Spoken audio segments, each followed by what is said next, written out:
বিশ্বকাপ শুরুর আগে আপনি যদি বলতেন আপনার স্বপ্নের সেমিফাইনালে কারা খেলবে, তাহলে অবশ্যই আপনি স্পেন এবং ফ্রান্সের কথাই বলতেন।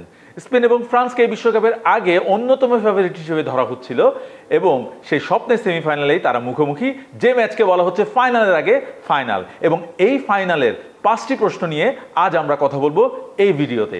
প্রথম প্রশ্ন, কিলিয়ান এমবাপ্পেকে কিভাবে ঠেকাবে স্পেন? এখন পর্যন্ত বিশ্বকাপে সবচেয়ে বেশি গোল করে ফেলেছেন এমবাপ্পে এবং এমবাপ্পেকে ঠেকানোর জন্য যা যা করা দরকার সম্ভাব্য সবকিছুই করতে হবে স্পেনকে। এমবাপ্পে মানে যেন প্রতিপক্ষ রক্ষণের জন্য ত্রাস, এবং তার সঙ্গে দেমবেলে এবং অলিসে যোগ হলে ফ্রান্সের আক্রমণ ভাগ এই বিশ্বকাপের অন্যতম সেরা। কিন্তু স্পেনের পরিসংখ্যান বলছে এখন পর্যন্ত বিশ্বকাপে মাত্র একটা গোল হজম করেছে স্পেন, যেটি কিনা কোয়ার্টার ফাইনালে বেলজিয়ামের বিপক্ষে। এছাড়া পুরো বিশ্বকাপে তাদের রক্ষণ ছিল একেবারে নিশ্ছিদ্র। স্পেন এবং ফ্রান্সের এই ব্যাটলে এমবাপ্পেকে ঠেকানোটাই সবচেয়ে বড় চ্যালেঞ্জ হবে স্পেনের, কারণ এমবাপ্পে এখন পর্যন্ত বিশ্বকাপে আমরা দেখেছি সেন্টার দিয়ে খেলছেন এবং স্পেনের দুই সেন্টার ব্যাক কুবার্সি এবং আয়ামারে ক্লাপোর্তের জন্য তিনি আতঙ্ক হয়ে উঠতে পারেন। এমবাপ্পে কেবল যে গোল করাচ্ছেন তা না, গোল করছেনও, এবং সব কিছু মিলে তাকে ঠেকানোর দায়িত্বটা স্পেনের দুই সেন্টার ব্যাক কীভাবে পালন করবেন সেটার উপরে ডিপেন্ড করবে আজকের ম্যাচের ফিউচার। সেকেন্ড প্রশ্ন, স্পেনের মিডফিল্ড আজকে কেমন হবে? আমরা যদি বিশ্বকাপে এখন পর্যন্ত স্পেনের মিডফিল্ডটা দেখি, তাহলে প্রথম ম্যাচে কেপ ভার্দের বিপক্ষে স্পেন কোচ 4জন মিডফিল্ডার খেলিয়েছিলেন ডায়মন্ড ফরমেশনে, কিন্তু সেই ম্যাচে খুব একটা ভালো খেলতে পারেনি স্পেন। পরের ম্যাচ থেকে স্পেন কোচ 4-2-3-1 বা 4-3-3 ফরমেশনে তার দলকে সাজিয়েছিলেন, অর্থাৎ তিনি 3জন মিডফিল্ডারকে খেলিয়েছিলেন। তিনি মূলত রদ্রিকে অটোমেটিক চয়েস বেছে নিয়ে বাকিদেরকে ঘুরিয়ে ফিরিয়ে খেলেছেন। বিশেষ করে পেদ্রিকে গত ম্যাচে বেঞ্চে বসিয়ে রাখাটা একটা সারপ্রাইজ ছিল, কারণ পেদ্রি স্পেন কোচের খুবই ফেভারিট মিডফিল্ডারদের একজন। কিন্তু পেদ্রির জায়গায় নেমে আগের ম্যাচে গোল পেয়েছেন ফাবিয়ান রুইস, তাই লুইস দে লা ফুয়েন্তের সামনে একটা মধুর সমস্যা। আজকের ম্যাচে তার মিডফিল্ড কম্বিনেশন কেমন হবে?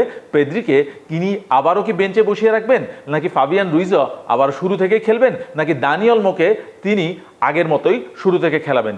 এই প্রশ্নগুলোর উত্তর স্পেনের মিডফিল্ডে আজ তোলা থাকবে। এরপরে সবচেয়ে গুরুত্বপূর্ণ 3 নম্বর যে প্রশ্নটি, সেটি হচ্ছে ফ্রান্সের মিডফিল্ডের 2জন ডিফেন্সিভ মিডফিল্ড বা 2জন সেন্টার মিডফিল্ডার কি যথেষ্ট কিনা। কারণ ফ্রান্সে আমরা দেখেছি 4জন আসলে অ্যাটাকার, অলিজে, দেমবেলে, ডিজারে দুয়ে এবং অবশ্যই এমবাপ্পে।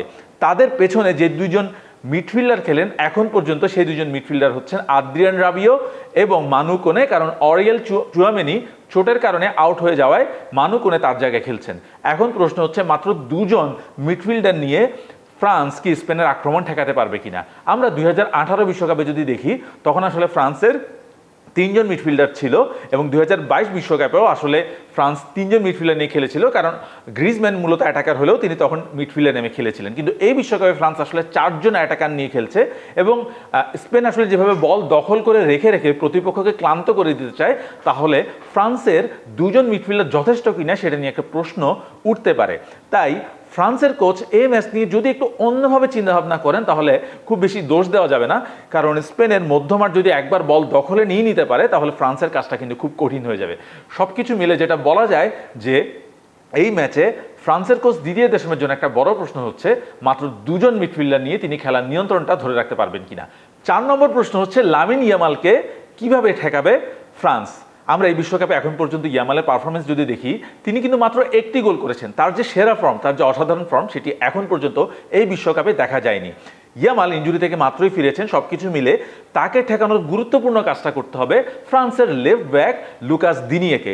এখন প্রশ্ন হচ্ছে দিনিয়ে সেটা পারবেন কিনা। ইয়ামাল আমরা যদি দেখি 2024 ইউরোতে ফ্রান্সের বিপক্ষে একটি অসাধারণ গোল করেছিলেন, যে গোলটি সেই ম্যাচে ফ্রান্সকে হারাতে স্পেনের জন্য খুবই গুরুত্বপূর্ণ ছিল। এখন ইয়ামাল যে আমরা যদি দেখি, ইয়ামালকে ঠেকানোর কাজটা দিনিয়ে যদি করতে যান, তাকে কিন্তু একটু হেল্প করার জন্য অবশ্যই তার ফ্রান্সের যে অ্যাটাকার তাদেরকে একটু নিচে এসে সেই কাজটা পালন করতে হবে।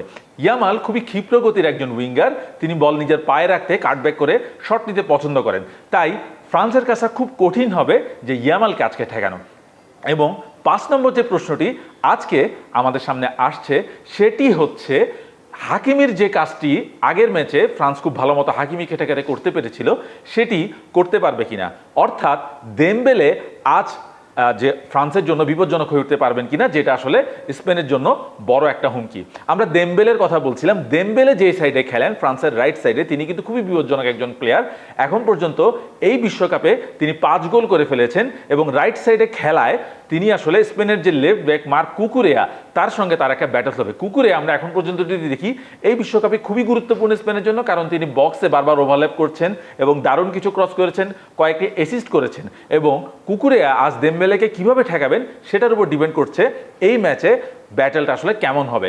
এবং দেমবেলে এখন পর্যন্ত কিন্তু বিশ্বকাপে একমাত্র হ্যাটট্রিকটি ফ্রান্সের হয়ে করে ফেলেছেন। তাই দেমবেলে এবং কুকুরেয়ার এই ব্যাটলে কে জিতবেন সেটার উপর ডিপেন্ড করছে এই ম্যাচের ফিউচার। তাই সবকিছু মিলে বলা যায় ফ্রান্স এবং স্পেনের ম্যাচে এই যে 5টি পয়েন্ট বললাম, এই 5টি পয়েন্টে আসলে ঠিক করে দেবে ম্যাচের ভাগ্য। শেষ পর্যন্ত কে হাসি হাসবে শেষ হাসিটা, সেটা জানার জন্য আমাদের অপেক্ষা করতে হবে বাংলাদেশ সময় রাত 1টা পর্যন্ত। ততক্ষণ পর্যন্ত সুস্থ থাকুন, ভালো থাকুন, অনেক অনেক ধন্যবাদ।